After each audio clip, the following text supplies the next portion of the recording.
Claymates. Starting. Doll. Wolby. Uzi. Brother.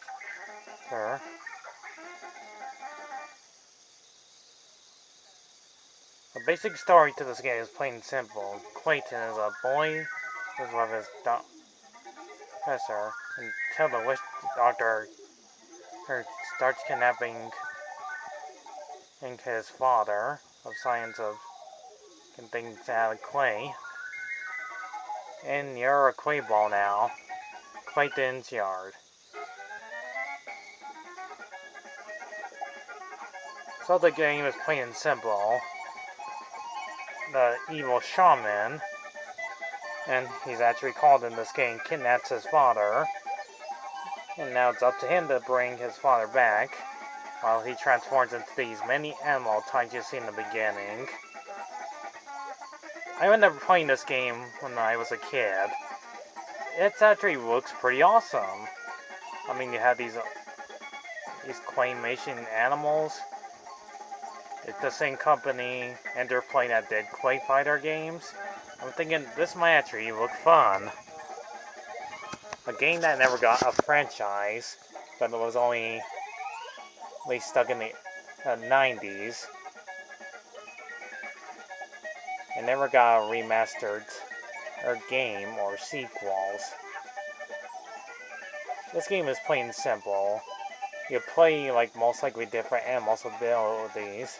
Mouse that can go fast, a cat can scratch, a fish that can go in the water, bird that can fly. And you solve these puzzle games too, that are plainly Clayton, just a round ball. All that can actually punch. But this game does have like problems. And I'll just skip this commercial.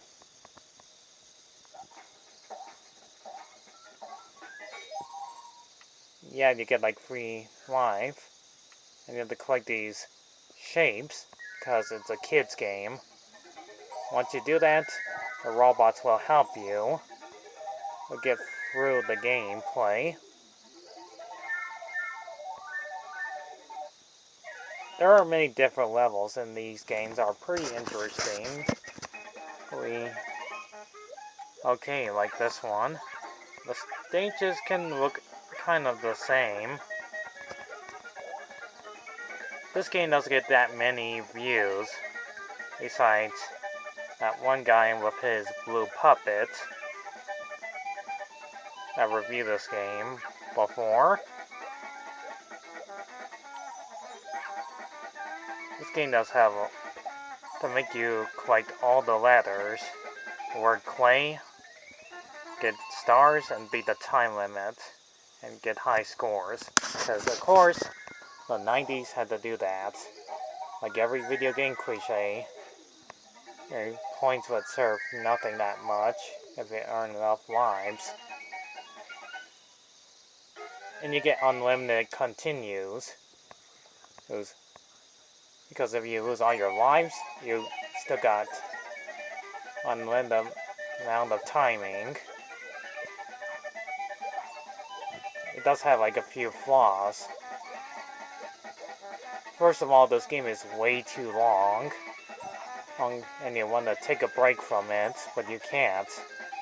This is a long way goal to play the entire game. There's no save state, so yeah, it's one of those games that you have to do. So go straight forward to the very end of the game. Also, if you're playing the mouse, you'll basically have problems once you're not noticing what's ahead of you. You'll probably fall right into spiky traps.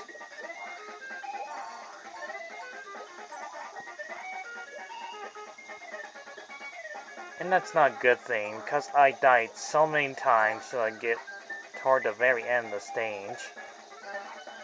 You can use other items, weapons, to wipe out a few enemies.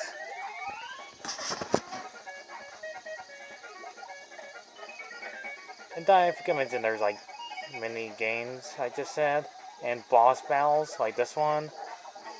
Well, this boss is pretty underwhelming.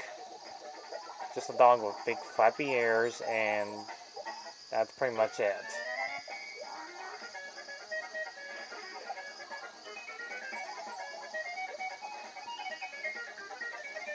The first boss looked pretty awesome at first, but it's pretty underwhelmingly disappointing. Pretty boring ones.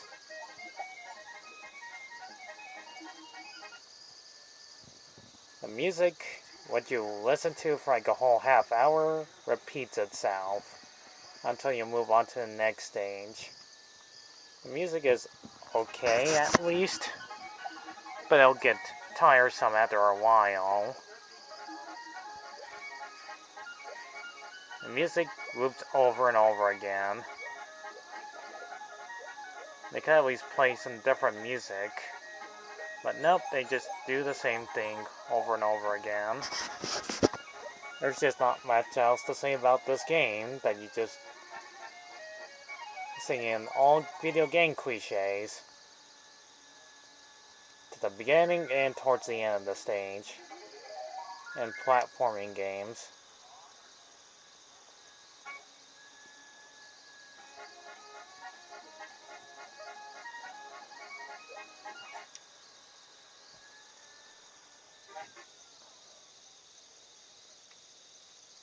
At least the graphics look pretty nice. I do like the sound effects every time you collect the gems. That's actually pretty neat. And you go to an overall world, which is kind of related to Super Mario World. I'll give it that. But it doesn't save how much the game would have been a little bit more exciting. It would be a little bit more difficult if it wasn't so dull at most parts.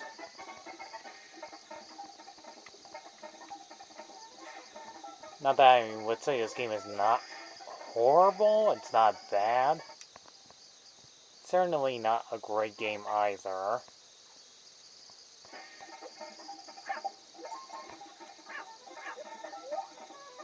There's just not much else to say about this game, because this is all you do. It's just jump here or there, collect stuff. You've seen it all before. You've seen all these cliches. You've seen all these games done before. Sure, you'll fight different enemies, but they'll be basically the same ones you fought before.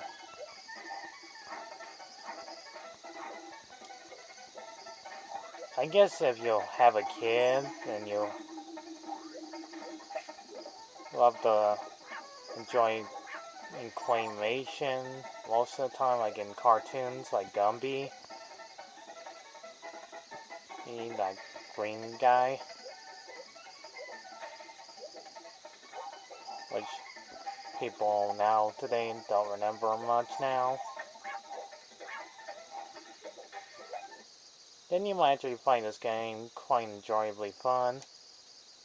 If you don't, then this game is probably not for you on how dreadfully long it is.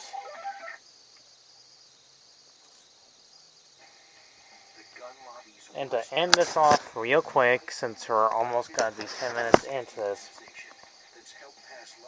gameplay,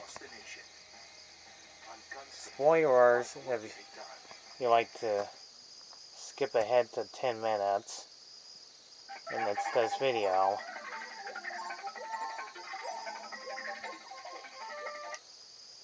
Now, sure, you take down the evil shaman, but the game is not over with yet. And you have to go to outer space because why not? After all that, you finally get to the very end and face the true final boss, which is just the alien, and here's the ending.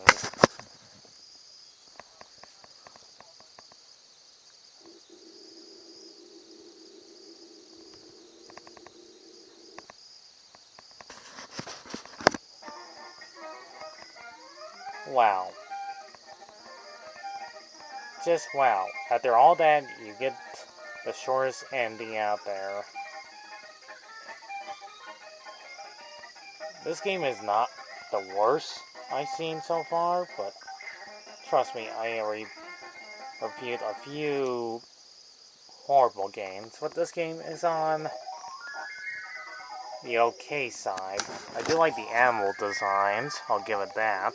I do like when you're playing Gopher, you go underground and do stuff. But after a while, you'll probably get bored playing this game. So unfortunately, I'll get this game on the below 4 out of 10. If it wasn't for the good music playing. And most of them having that repeat over and over again.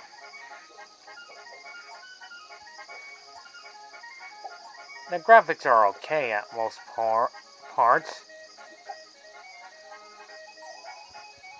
Or if it wasn't so bloody long. But all I can say is, if you're like a huge claymation fan of playing video games, I'd rather stick with Clay Fighter or video games, including the 60, between the third and Structor's Cut. If you like playing claymation games, you should play Neverhood. It's a pretty good game, and so is Skull Monkeys. I played it before. It's worth enjoying.